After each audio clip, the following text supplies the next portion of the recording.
ನಮಸ್ಕಾರ, ವನಶ್ರೀ ಚಾನಲ್ಗೆ ಸ್ವಾಗತ.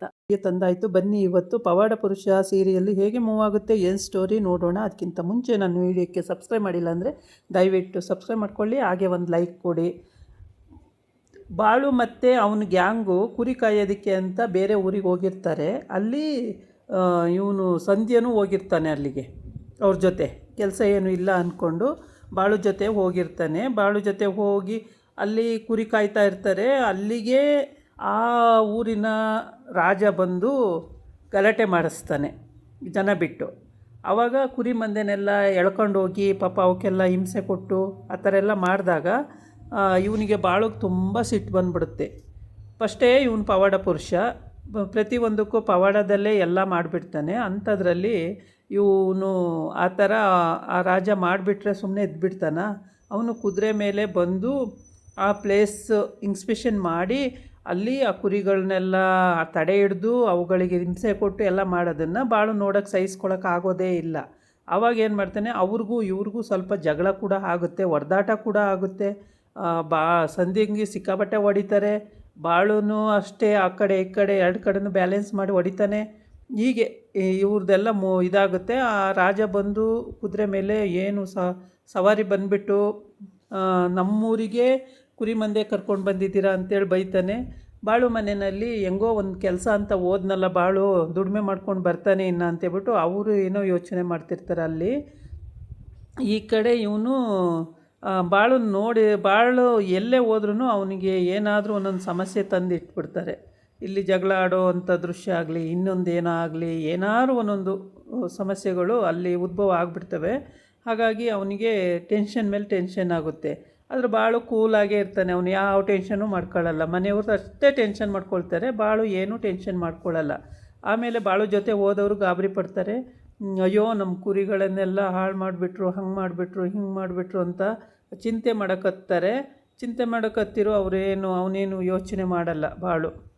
ಒಟ್ಟಿಗೆ ಅವನ ಕುರಿ ಸೇಫ್ ಆದು, ಮತ್ತು ಆ ಜನಕ್ಕೂ ಬುದ್ಧಿ ಕಲಿಸ್ಬೇಕು ಅನ್ನೋದು ಅವನದಾಗಿರುತ್ತೆ ಇಂಟೆನ್ಷನ್ನು. ಈ ಸಂಧ್ಯಾ ಮಾತ್ರ ಮಧ್ಯೆ ಎಗ್ರೆ ಹೋಗ್ತಾನೆ ಅವ್ರ ಜೊತೆಗೆ ಜಗಳಕ್ಕೆ, ಸರಿಯಾಗಿ ಒದೆ ತಿಂತಾನೆ. ಸುಮ್ಮನೆ ಇದ್ದಿದ್ದರೆ ಬಾಳು ಎಲ್ಲ ನೋಡ್ಕೊಳ್ತಿದ್ದ. ಬಾಳು ನೋಡ್ಕೊಳ್ಳೋವರೆಗೂ ಇವನು ತಡೆಯೋದೇ ಇಲ್ಲ. ಇವನು ಎಗ್ರಿ ಹೋಗ್ತಾನೆ ಅವ್ರ ಹತ್ರ ಜಗಳಕ್ಕೆ. ಹಾಗಾಗಿ ಚೆನ್ನಾಗಿ ಮೈಕೈ ಎಲ್ಲ ನೋವು ಬರೋವರೆಗೂ ಒದೆ ಕೊಟ್ಬಿಡ್ತಾರೆ ಅವರು. ಈ ಕಡೆ ಬಂದು ಆ ಊರಿನ ರಾಜ ಅಂದರೆ ಆ ಪ್ರಾಂತ್ಯದ ರಾಜ, ಅಂದರೆ ಆ ನಾಡಿನ ರಾಜ ಅಂತ ಇಟ್ಕೊಳ್ಳಿ. ರಾಜ ಕುರಿ ಮಂದೆನ ನಮ್ಮ ಬೆಳೆನೆಲ್ಲ ಹಾಳು ಮಾಡೋಂಗೆ ಮಾಡಿಟ್ಟಿದ್ದೀರಾ, ಎಲ್ಲ ತಿಂದಾಕೋದ್ವಲ್ಲ ಅಂಥೇಳಿ ಆ ಕಡೆಯವರು ಜನ ಈ ಕಡೆಯವರು ಜನ, ತಿಂದರೆ ತಿನ್ನಲಿ ಬಿಡು, ಕುರಿ ಅಲ್ವ ತಿಂದಿರೋದು, ಕುರಿ ತಿಂದರೆ ಬೆಳೆ ಎಲ್ಲಿ ಬರುತ್ತೆ, ಎಲ್ಲ ತಿಂದಾಕೋದ್ವಲ್ಲ ಅಂತ ಈ ಕಡೆ ಕೂತ್ಕೊಂಡು ಸತ್ಯವಂಗೆ ಕೂರಿಸ್ಕೊಂಡು ಅತ್ತೆ ಅಂದರೆ ಅಜ್ಜಿ ತಾತ ಮತ್ತು ಭೀಮಾ ಎಲ್ಲ ಮಾತಾಡ್ತಾ ಇರ್ತಾರೆ. ಸತ್ಯವನ್ನು ಕೂತಿರ್ತಾಳೆ. ಮತ್ತು ಈಗ ಬಾಳುಗೆ ಹೆಂಗೂ ದುಡಿಮೆ ಮಾಡೋಕ್ಕೆ ಶುರು ಹಚ್ಕೊಂಡಿದ್ದಾನೆ. ಇವಾಗ ಅವನಿಗೊಂದು ಇದು ಮಾಡೋಣ, ಏನು ಮನೆ ಒಂದು ರೂಮ್ ಬೇಕಲ್ಲ, ರೂಮ್ ಕಟ್ಟೋಣ ಅಂತ ಕಟ್ಟಬೇಕಿತ್ತು ಅಂತ ಹೇಳ್ತಾಳೆ ಸುಂದ್ರವ್ವ. ಅದಕ್ಕೆ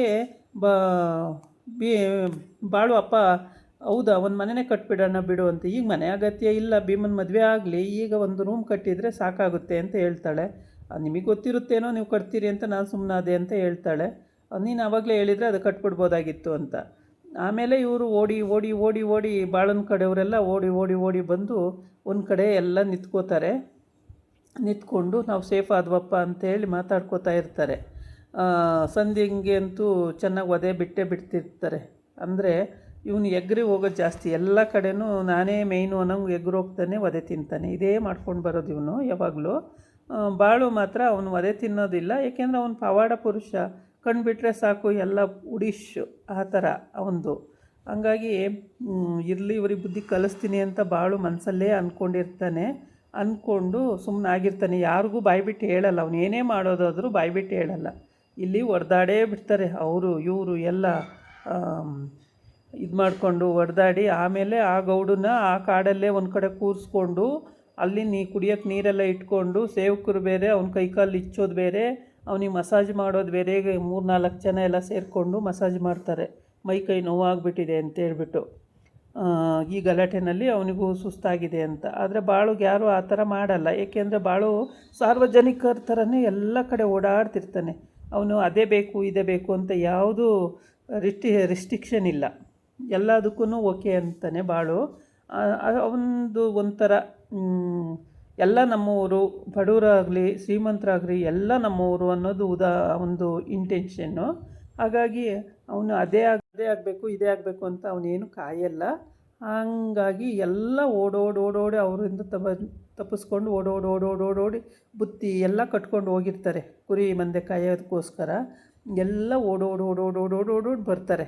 ಬಂದು ಒಂದು ಕಡೆ ನಿಂತ್ಕೊಂಡು ಈಗೇನಾದರೂ ಈ ಊರಿನ ರಾಜಗೆ ಬುದ್ಧಿ ಕಲಿಸ್ಬೇಕಲ್ಲ ಅಂಥೇಳಿ ಅವನದೊಂದು ಅರಮನೆ ಇರುತ್ತೆ. ಅರಮನೆಗೆ ಬರೀ ಈ ಬಾಳು ಹೆಂಗಪ್ಪ ಅಂದರೆ ಕಣ್ಣು ಬಿಟ್ಟು ನೋಡಿದ್ರೆ ಸಾಕು ಬೆಂಕಿ ಹತ್ಕೊಬಿಡುತ್ತೆ. ಅವ್ನು ಬರೀ ದೃಷ್ಟಿ ಇಟ್ಟರೆ ಸಾಕು ಯಾವ ಥರ ಬೆಂಕಿ ಹತ್ತಿದೆ ನೋಡಿ ಮನೆಗೆಲ್ಲ. ಆ ಅರಮನೆ ಎಲ್ಲ ಸುಟ್ಟು ಹೋಗೋಷ್ಟು ಬೆಂಕಿ ಹತ್ಕೊಬಿಟ್ಟೈತೆ. ಹಾಗಾಗ್ಬಿಟ್ಟು ನೋಡ್ತಾ ನಿಂತಿರ್ತಾರೆ. ಅಯ್ಯೋ ಈ ಬೆಂಕಿ ಹತ್ತೈತೆ ಬಾಳು, ಇದು ನಮ್ಮ ಮೇಲೆ ಬರುತ್ತೆ, ನಾವೇ ಹಚ್ಚಿದ್ದೀವಿ ಅಂತ, ಬಾ ಓಡೋಣ ಅಂತ ಎಲ್ಲ ಓಡೋಡಿ ಹೋಗ್ತಾ ಇರ್ತಾರೆ. ಆಮೇಲೆ ಎಲ್ಲ ಕರೀತಾರೆ, ಬಾಳು ಬಾ ಬೇಡ, ನಮ್ಗೆ ಯಾಕೆ ಬೇಕು ಇದೆಲ್ಲ, ನಾವೇ ಹಚ್ಚಿದ್ದೀವಿ ಅಂತಾರೆ, ಬಾ ಅಂತೇಳಿ. ಬಾಳು ಹೋಗಲ್ಲ, ಅಲ್ಲೇ ನಿಂತಿರ್ತಾನೆ. ಅವರೆಲ್ಲ ಓಡ್ತಾರೆ, ಪಾಪ ಒದೆ ತಿನ್ನೋಕ್ಕಾಗಲ್ವಲ್ಲ, ಓಡ್ತಾರೆ ಬೇರೆ ಕಡೆಗೆಲ್ಲ ಓಡೋಡಿ ಚಿತ್ರಾನ್ನ ಆಗ್ಬಿಡ್ತಾರೆ. ಸಿಕ್ಕಾಪಟ್ಟೆ ಬೆಂಕಿ ಉರಿತಾ ಇರುತ್ತೆ. ಆ ಬೆಂಕಿ ನೋಡಿ ಬಾಳುಗೆ ಒಂಥರ ಸಮಾಧಾನ ಆಗುತ್ತೆ. ಏಕೆಂದರೆ ಇದ್ದಕ್ಕಿದ್ದಂಗೆ ಪಾಪ ಅವನಿಗೆ ಆ ಥರ ಮೈಕೈಯೆಲ್ಲ ನೋವು ಮಾಡಿ ಎಲ್ಲ ಒಡೆದು ಮಾಡಿಬಿಟ್ರಲ್ಲ ಎಲ್ಲರಿಗೂ, ಅವ್ರ ಕಡೆಯವರಿಗೆ, ಬಾಳು ಕಡೆಗೆ. ಅದು ಅವರಿಗೆ ಬೇಜಾರಾಗಿರುತ್ತೆ. ಅಯ್ಯೋ ಬಾಳು ಬೆಂಕಿ ಹತ್ಕೋತು, ನಮ್ಮ ಮೇಲೆ ಬರುತ್ತೆ ಇದು, ಬಾಳು ನಮ್ಮ ಮೇಲೆ ಬರುತ್ತೆ, ಬಾರಪ್ಪ ಬಾಳು ಹೋಗೋಣ, ಬಾ ಅಂತಾರೆ. ಅವ್ನು ಬರಲ್ಲ, ಅಲ್ಲೇ ನಿಂತಿರ್ತಾನೆ ನೋಡ್ತವ. ಎಲ್ಲ ಓಡೋದ್ರೂ ಸಂಧ್ಯನೂ ಕೂಡ ಓಡೋದ ಬಿದ್ದು, ಏಕೆ ಒದೆ ತಿಂದ್ಬಿಟ್ಟಿದ್ನಲ್ಲ, ಸುಸ್ತಾಗಿತ್ತು. ಈ ಕಡೆ ಬಂದು ಸತ್ಯವನ ಮನೇಲಿ ಅಂದರೆ ಬಾಳು ಮನೆಯಲ್ಲಿ ಎಲ್ಲ ಕೂತು ಮಾತಾಡುವಾಗ ಈ ಥರ ರೂಮು ಒಂದು ಎಕ್ಸ್ಟ್ರಾ ಬೇಕು ಅನ್ನೋದು ಕಟ್ಟಬೇಕು ಅಂತ ಗಂಡನಿಗೆ ಸುಂದರವ್ವ ಹೇಳ್ತಾಳೆ. ಗಂಡ ಓಕೆ ಬಿಡು ಕಟ್ಟೋಣ, ಇನ್ನೇನು ಮಾಡೋಕ್ಕಾಗಲ್ಲ, ಒಂದು ರೂಮ್ ಕಟ್ಕೊಂಡಿರೋಣ ಸದ್ಯಕ್ಕೆ, ಆಮೇಲೆ ಭೀಮನ ಮದುವೆ ಆದಮೇಲೆ ಮನೆ ಕಟ್ಟಿದ್ರಾಯ್ತು ಅಂತೇಳಿ ಅವನು ಕೂಡ ಹೇಳ್ತಾನೆ. ಹಂಗಾಗಿ ಮನೆ ರೆಡಿ ಮಾಡ್ಕೋಬೇಕು ಇವಾಗ. ಬಾಳು ಮಾತ್ರ ಇನ್ನೂ ಬಂದಿಲ್ಲ. ಹೆಂಗೋ ಬಾಳುಗೊಂದು ಕೆಲಸ ಅಂತ ಆಯ್ತಲ್ಲ, ಸುಮ್ಮನೆ ತಿರ್ಕೊಂಡಿದ್ದಾನೆ ಅಂತೇಳಿ ಎಲ್ಲ ಬೇಜಾರಾಗ್ತಿತ್ತು. ಇವಾಗ ಏನಿಲ್ವಲ್ಲ, ಬಾಳು ದುಡಿತಿದ್ದಾನೆ ಇವಾಗ, ತೊಂದರೆ ಇಲ್ಲ ಅಂತ ಸುಂದರವ್ವ ಹೇಳ್ತಾಳೆ. ಸತ್ಯವ ಅರ ಶಿವ ಪಾನ್ ಪಿಟ್ ಅನ್ನಕ್ಕಲ್ಲ, ಸುಮ್ಮನೆ ಕೂತಿರ್ತಾಳೆ ಅವಳು. ಮನೆ ಕಟ್ಟಬೇಕು ಅವ್ರಿಗೆ ಸಪ್ರೇಟ್ ಅಂದಾಗ ಆಗ ಖುಷಿಯಾಗಿ ನಗ್ತಾಳೆ. ಅಷ್ಟು ಬಿಟ್ಟರೆ ಮತ್ತೆ ಎಲ್ಲದಕ್ಕೂ ಸುಮ್ಮನೆ ಅವಳು ಪಾಡಿಗೆ ಅವಳು ಕೂತ್ಕೊತಾಳೆ. ಭೀಮನು ಅಷ್ಟೇ ತುಂಬ ಖುಷಿ ಪಡ್ತಾನೆ, ಹೆಂಗೋ ಅಣ್ಣಂಗೊಂದು ರೂಮ್ ಕಟ್ಟಬೇಕು ಅಂತಿದ್ರಲ್ಲ ಅಂತೇಳ್ಬಿಟ್ಟು. ಇನ್ನೊಬ್ಬ ಅಣ್ಣ ಹೊರಟೋಗಿದ್ದಾನೆ ಅವನು. ಆಯಿತು, ಅವನು ಬಂದ, ಕುರಿ ಮಂದೆಯಿಂದ ಬಂದಿದ್ದ, ಮತ್ತು ಕುರಿ ಮಂದೆಗೆ ಹೊರಟೋದ ಅವನು. ಹೀಗೆ ಇವನಿಗೆ ಬಾಳುಗೆ ಪಾಂಡುರಂಗನ ಕೃಪೆ ಇರೋದರಿಂದ ಅವನು ಏನೇ ಮಾಡೋಕ್ಕೋದ್ರೂ, ಯಾರು ಏನೇ ಅವನಿಗೆ ದ್ರೋಹ ಮಾಡೋಕ್ಕೋಗಲಿ, ಅವನ ಕಡೆಯವ್ರಿಗೆ ದ್ರೋಹ ಮಾಡೋಕ್ಕೋದ್ರು ಅವ್ರಿಗೆ ಕೆಟ್ಟದಾಗೋದು ನಿಶ್ಚಿತ. ಹೀಗೆ ಇಲ್ಲಿ ನೋಡಿ, ಇಲ್ಲಿ ಮತ್ತೆ ದಂಡೆತ್ತಿ ಬರ್ತಾರೆ ಗಲಾಟೆ ಮಾಡಬೇಕು ಅಂತಲೇ. ಆದರೆ ಬಾಳು ಅದಕ್ಕೆಲ್ಲ ಅವಕಾಶನೇ ಕೊಡಲ್ಲ. ಅವನಿಗೆ ವಿಷಯ ಗೊತ್ತಾದರೆ ಅವನು ಮುಂದುವರಿಯೋಕ್ಕೆ ಬಿಡೋದೇ ಇಲ್ಲ, ಎಲ್ಲರನ್ನೂ ಅಲ್ಲಲ್ಲೇ ಸ್ಟಾಪ್ ಮಾಡಿಬಿಡ್ತಾನೆ. ಹಾಗಾಗಿ ಬಾಳು ಯಾವಾಗಲೂ ಅವನೊಂಥರ ತೂಕದ ಮನುಷ್ಯ, ಎಲ್ಲ ವಿಷಯದಲ್ಲೂ ತೂಕವಾಗೇ ಇರ್ತಾನೆ. ಓಡಿದ್ರು ಬೆರ್ಸ್ಕೊ ಬರ್ತಿದ್ದಾರೆ ಅವರು, ಇವರು ಓಡಿದ್ರು ಬಿದ್ದು ಅವ್ರು ಊರು ಸೇರ್ಕೊಂಬಿಡ್ತಾರೆ. ಆವಾಗ ಈ ಗೌಡ್ನ ಮನೆಗೆ ಹೆಂಗೋ ವಿಷಯ ಗೊತ್ತಾಗ್ಬಿಡುತ್ತೆ. ಗೌಡ್ನ ಮನೆಗೆ ವಿಷಯ ಗೊತ್ತಾದ ತಕ್ಷಣ ಇವನು ಹೆಂಡ್ತಿ ಬಾಳು ಮನೆಗೆ ಬರ್ತಾರೆ. ಬಾಳು ಮನೆಗೆ ಬಂದು ಇವನಿದಾನಲ್ಲ ಸಂಧ್ಯಾ, ಅದೆಲ್ಲ ಹೇಳೋದಕ್ಕೆ ಬಂದು ಹೇಳಿರ್ತಾನೆ. ಆವಾಗ ಬಾಳು ಮನೆಗೆ ಬರ್ತಾರೆ. ಬಾಳು ಮನೆಗೆ ಬಂದುಬಿಟ್ಟು ಪಕ್ಕದೂರು ರಾಜರಿಗೆ ಈ ಥರ ಎಲ್ಲ ಮಾಡಿದ್ದಾನೆ ಬಾಳು, ಹಿಂಗಿದ್ರೆ ಸುಮ್ಮನೆ ಇರ್ತಾರ ಅವರು, ನಮ್ಮ ಊರಿನ ಮಾನ ಮರ್ಯಾದೆ ಹೋಗಲ್ವಾ, ಹಾಗೆ ಹಿಂಗೆ ಅಂತೆಲ್ಲ ಹೇಳ್ತಾರೆ. ಅಂಥ ಕೆಲಸ ಏನು ಮಾಡಿದ್ದಾನೆ ಬಾಳು? ಆರಾಮಾಗಿ ಕೆಲಸಕ್ಕೆ ಹೋಗಿದ್ದಾನೆ, ಅವನ ಪಾಡಿಗೆ ಅವ್ನು ಕೆಲಸ ಮಾಡ್ತಿದ್ದಾನೆ, ಅವನ ಸಂಸಾರ ಅವನ ಮನೆ ಅಂತ ಆಗಿದೆ, ಅವನೇನಕ್ಕೆ ಈ ಥರ ಎಲ್ಲ ಮಾಡಲ್ಲ ಅಂತ ಅವ್ರ ಅಪ್ಪ ಅಮ್ಮ ಹೇಳ್ತಾರೆ.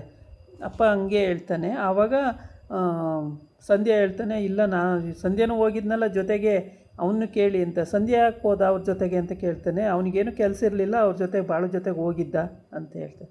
ಏನಾಯಿತು ಸಂಧ್ಯಾ ಅಂತ ಕೇಳ್ತಾರೆ. ಏನಿಲ್ಲರಿ, ಅವ್ರು ಹಿಂಗಾಯಿತು ಇವ್ರು ಹಿಂಗಾಯಿತು ಅಂತ ಎಲ್ಲ ಹೇಳ್ತಾನೆ. ಹೇಳಿದಾಗ ಬಾಳು ಅಲ್ಲಿ ಕೆಲಸ ಮಾಡೋಕ್ಕೂ ಆಗಲಿಲ್ವ ಅಂತ ಮನಸ್ಸಲ್ಲಿ ಅಂದ್ಕೊಳ್ತಾರೆ. ಆಮೇಲೆ ಈ ಗೌಡನ ಹೆಂಡ್ತಿನೂ ಜೋರು ಮಾಡ್ತಾಳೆ, ನಮ್ಮೂರು ಮರ್ಯಾದೆ ಏನಾಗಬೇಕು, ಮಾನ ಏನಾಗಬೇಕು, ಭಾಳ ಓದ್ ಕಡೆ ಎಲ್ಲ ಹಿಂಗೆ ಗಲಾಟೆ ಮಾಡಿದ್ರೆ ನಮಗೆ ಮಾನ ಮರ್ಯಾದೆ ಇರಲ್ಲ, ಇವ್ನದೇನು ಯಾವಾಗಲೂ ಗಲಾಟೆನೇ ಆಗೋಯ್ತಲ್ಲ, ಏನು ಮಾಡೋದು ಇವನಿಗೆ, ಹಾಗೆ ಹೀಗೆ ಅಂತ ಏನು ಕಿರ್ಚಾಡ್ತಾಳೆ, ಕೂಗಾಡ್ತಾಳೆ.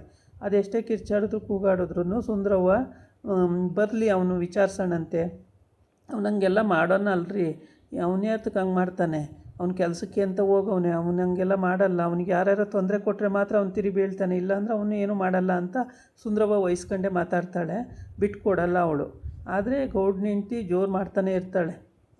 ಇದಾಗಿತ್ತು ಇವತ್ತಿನ ವಿಡಿಯೋ. ನಾಳೆ ಇನ್ನೊಂದು ವಿಡಿಯೋ ಜೊತೆ ಬರ್ತೀನಿ. ನಮಸ್ಕಾರ.